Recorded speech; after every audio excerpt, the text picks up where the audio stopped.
Hello everyone, today we're going to talk about growth, and we're going to go through our usual 4 things of causal loop diagrams, behavior over time diagram, stock and flow diagram, and then model it in Excel and see what it looks like. And what I wanted to do though is start with the behavior over time diagram and just talk about what we usually think of as growth. So when we think of growth in number of customers or revenue or products or bugs or those sorts of software bugs or those sorts of things, we usually just think of a line going up. Change the color. We usually think of a line just kind of going up. But what's important to know is what kind of drives that growth and what might be counteracting to slow the growth down. And the reality is most growth does not look like a straight line that just goes up. It actually looks like an S. That's why the title of this is S-shaped growth. And what I mean by that is it looks like this. It has a phase of exponential growth in the beginning. And the example we're going to use is word of mouth growth. So you have a new product, you get a bunch of customers using it, they like it, they tell other people about it. That increases the understanding and desire in the marketplace for your product. That eventually drives more people to buy. They like it too. They tell more people buy, and it's kind of this, reinforcing positive cycle of some new product that's on a roll. And we see this all the time in the business world. So it's kind of positive word of mouth driving this reinforcing growth. But the reality is you can't actually grow forever in real terms. So something is going to slow you down eventually. And so really the second half of the story is really some kind of slowdown in your growth, and it ends up looking like an S. And the slowdown we're going to talk about is market saturation. So people love your product, they tell others, but there's less and less people to tell it to because everybody's adopted your product or a product like it from competitors. So the market gets saturated. So even though it's a great product and high interest, it just has run out of room to grow. So that's essentially what most growth looks like. And you could look at growth of companies, growth, adoption of technology, growth of populations, growth of kind of empires, growth of emotion in a relationship. A lot of things go through this sort of early on exponential growth and then a slowing down and a leveling out. So let's talk about at least one example of that occurring as a causal loop. So we'll do number of customers. So these are customers that use your product. Okay? So let's draw it. So customers that use your product, I'll just say your customers. That drives, in our example, positive word of mouth. And so I'll just write W-O-M. That's kind of word of mouth out in the industry. That's going to drive, desire for your product,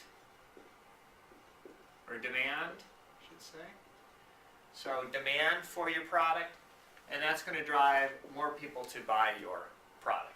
So this is a positive reinforcing loop, and it basically accounts for the beginning of this curve.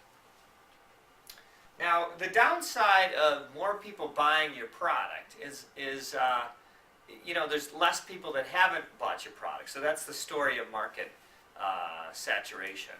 And so the number of people that buy your product, the other loop really is that drives the number of available customers down.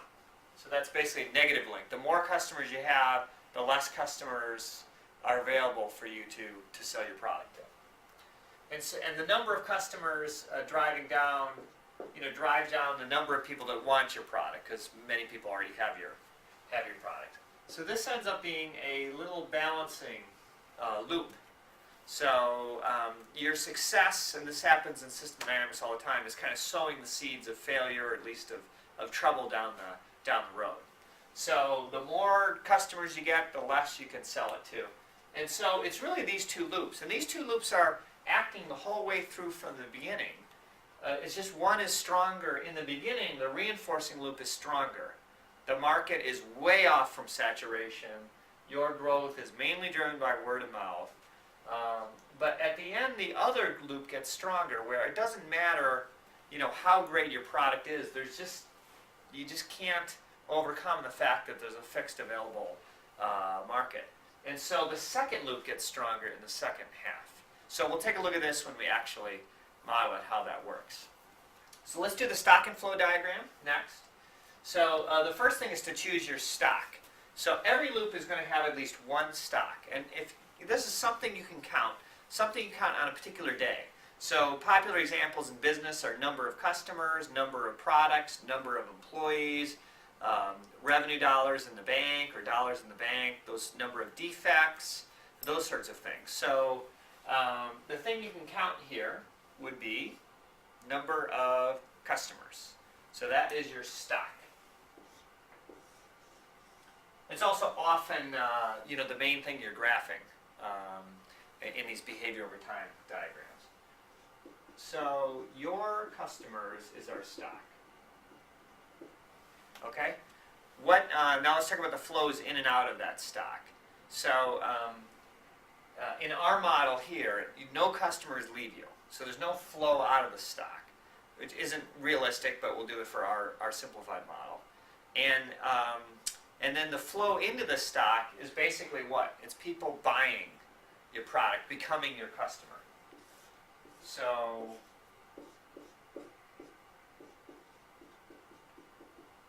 we will call that buying, okay? So buying will drive this stock higher. So just taking this and turning it into here. So number of customers kind of is driving this word of mouth. Word of mouth is driving demand in the marketplace, and then demand is driving this buying. So that's the reinforcing loop, basically. And we'll figure out how to measure these things when we get to Excel. Okay, now let's talk about this other loop. Where are these customers coming from? So they're coming from another stock, which we'll call available market. It's basically the stock of your non-customers. So we'll call this available market. As more people buy, this is an outflow to this stock. There's less and less available market. So that's the way we're going to model this. And the buying is really impacted by the demand that's in the marketplace times the available market. So there might be high demand, but less and less customers available to you. So that's really the balancing loop here. So you got word of mouth driving it up. You got market saturation holding it back, and the two will interact with each other, as we'll see in the Excel model. So what I'm going to do now is I'll close this video. So we'll do it like the last one with a part A and a part B. So part A, we've got the behavior over time that we think is going to happen, the causal loop, the stock and flow diagram. What I'm going to do in part B is I'll model it in Excel, and then we'll come back to the board, and we'll talk about kind of what it means and what we can learn from it and how it would apply to you. Okay? Thanks.